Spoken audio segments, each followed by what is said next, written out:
If viewers were afraid things would change for Robin after Mel decided to step back from the team, the Equalizer Season 5 Episode 1, The Lost Ones, proves them right.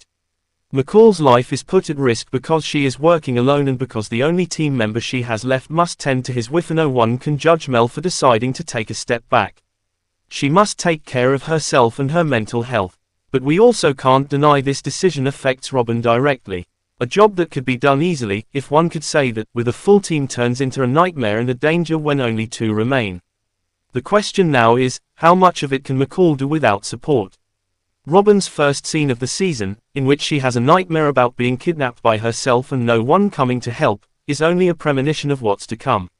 She ends up being put in that same situation, tied to a chair, being tortured and alone. This time, Robin is lucky that the 2 kids she helped save come back for her. But can we count on that happening on every episode? Understandably, Robin doesn't want to replace Mel because she believes her friend might return to work.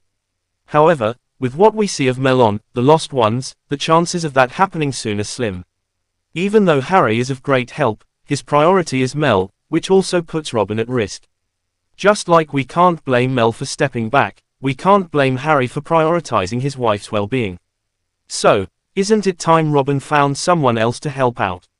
She needs that NYPD connection that Dante used to provide and that extra manpower that Mel brought to every case, keeping Robin safe and sound. The Equalizer Season 5 Episode 1, The Lost Ones, doesn't just focus on Robin after she loses 2 of her team members. The episode also shows viewers how Dante and Mel are doing. To understand the whole picture, it helps that we see what these 2 characters are doing after leaving the team behind. On the one hand, Mel is still struggling with her PTSD. However, what can be highlighted from this experience is her newfound friendship with Delilah.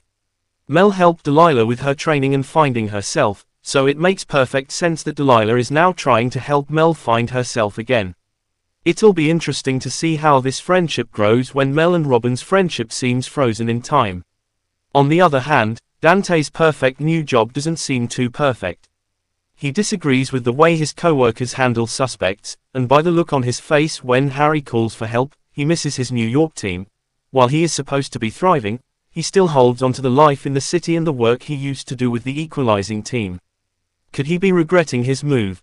Towards the end of the episode, after being injured and facing death, Robin mentions that there is no team and that she can only trust herself. However, at that moment, she trusts Miles again. While she waits for Delilah and Aunt Vi to sleep before entering the house, she doesn't shy away from Miles and the help he offers. She would have never allowed him to see her at her worst in the past, but now he is the only one who can help. Once again, we are faced with a love triangle. Even though Robin seems still interested in Dante, and they both imply they miss each other, she allows her walls to come down in front of Miles.